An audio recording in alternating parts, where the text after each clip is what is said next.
வணக்கம் சொந்தங்களே, அன்னைஸ் கிச்சன் இருந்து உங்கள் அம்மா சசிரேகா சுந்தர். இன்றைக்கி நம்ம கிச்சனில் பார்த்தீங்கன்னா ஒரு சட்னி தான் செஞ்சு காட்ட போகிறேன். அது பார்த்தீங்கன்னாக்கா முருகன் கடை இருந்து ஃபேமஸ் சட்னி பார்த்தீங்கன்னா கொத்தமல்லி சட்னி. இது அதுக்கு என்னென்ன பொருள்லாம் வச்சுக்கணும் பார்க்கலாம் வாங்க. ஒரு கட்டு கொத்தமல்லி கட் பண்ணி வச்சுருக்கேன், 3 காஞ்ச மிளகா, ஒரு பெரிய பச்சை மிளகாவும் கட் பண்ணி வச்சுருக்கேன், கொஞ்சமாக பார்த்தீங்கன்னா புளி எடுத்து வச்சுருக்கேன், ஒரு 5-6 பூண்டு பல், கொஞ்சமாக இஞ்சி, மீடியம் சைஸ் தக்காளி கட் பண்ணி வச்சுருக்கேன்.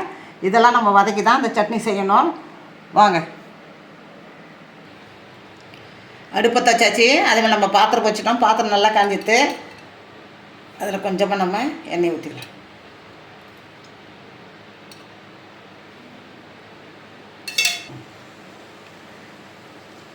எண்ணெய் காஞ்சிட்டு இப்போ இதில் பச்சை மிளகாய் சேர்த்துக்கலாம்.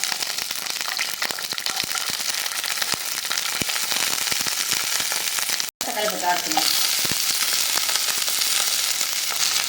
இப்போ தக்காளி சேர்த்துட்டோம். அது கூட பார்த்தீங்கன்னா இந்த புளியை ஆட் பண்ணிக்கலாம்.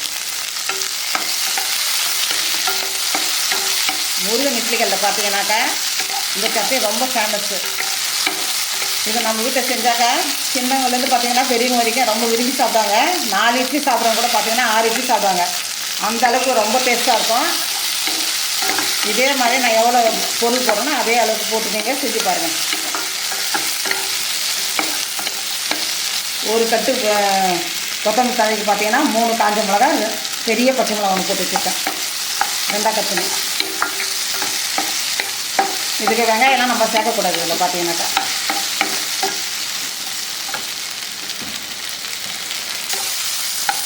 இப்போ இது கூட நம்ம கொத்தமல்லி தழையாக ஆட் பண்ணிக்கலாம்.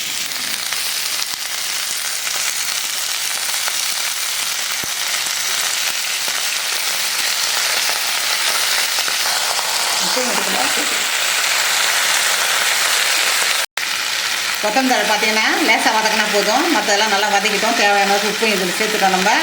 இப்போ நம்ம கேஸ் ஆஃப் பண்ணிட்டு ஆற வச்சு மிக்சியில் போட்டு எடுத்துன்னு வந்துடும். சட்னி பார்த்தீங்கன்னா அரைச்சி எடுத்துட்டோம். இப்போ வந்து பாத்திரத்துக்கு மாற்றி காட்டுறோம்.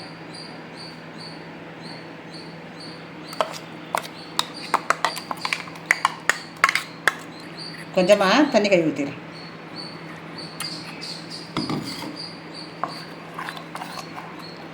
இப்போ உப்பு சரியாக இருக்கான்னு பார்த்துக்கோங்க. நீங்கள் உப்பு பத்தலைனா கூட கொஞ்சம் சேர்த்துக்கலாம். இப்போ பார்த்தீங்கன்னா இப்போ இதுக்கு ஒரு தாளிப்பு ஒன்று போட்டுக்கலாம்.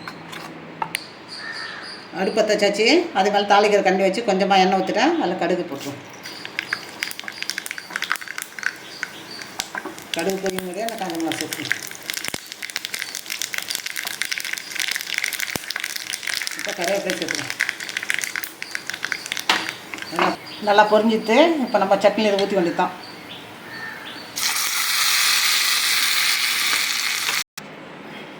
இன்றைக்கி நம்ம அன்னைஸ் கிச்சனில் பார்த்தீங்கன்னாக்கா முருகன் இட்லி கடை கொத்தமல்லி சட்னி தான் ரெடி பண்ணியிருக்கேன் நான். ரொம்ப ஈஸியானது தான் இது. பார்த்தீங்கன்னாக்கா எப்படி நம்ம ஃபேமிலியில் எத்தனை பேர் இருக்கா அதுக்கு தகுந்த மாதிரி நீங்கள் கொத்தமல்லி தழையை நீங்கள் சேர்த்துக்கலாம். இது வந்து மீடியம் சைஸ் ஒரு கட்டு தான் நான் யூஸ் பண்ணியிருக்கேன் நான். நீங்கள் வந்து எத்தனை கட்டு வாங்குறீங்களோ அதுக்கு தகுந்த மாதிரி அந்த மிளகாலாம் நீங்கள் ஆட் பண்ணிக்கோங்க. அதே மாதிரி மீடியம் சைஸ் தக்காளி பண்ண சேர்த்துருக்கேன். நீங்கள் கூட இதெல்லாம் கூட நீங்கள் சேர்த்துக்கோங்க. உப்பு காரம் எல்லாம் சரியாக இருக்கான்னு டெஸ்ட் பண்ணி பார்த்துட்டு அதுக்கப்புறம் நீங்கள் வந்து பரிமாறுங்க. இப்போ நான் இட்லி ரெடி பண்ணி வச்சேன். இட்லி ரெடி பண்ணிட்டேன் நான். அதுக்கு ஆப்டாக பார்த்தீங்கன்னா சட்னி ரெடி ஆகிடுச்சு. நீங்கள் செஞ்சு பார்த்துட்டு எனக்கு கமெண்ட்ஸில் சொல்லுங்கள். லைக் பண்ணுங்கள், ஷேர் பண்ணுங்கள், கமெண்ட் பண்ணுங்கள். மறக்காமல் என்னுடைய அன்னைஸ் கிச்சனுக்கு சப்ஸ்கிரைப் பண்ணுங்கள். தேங்க்யூ.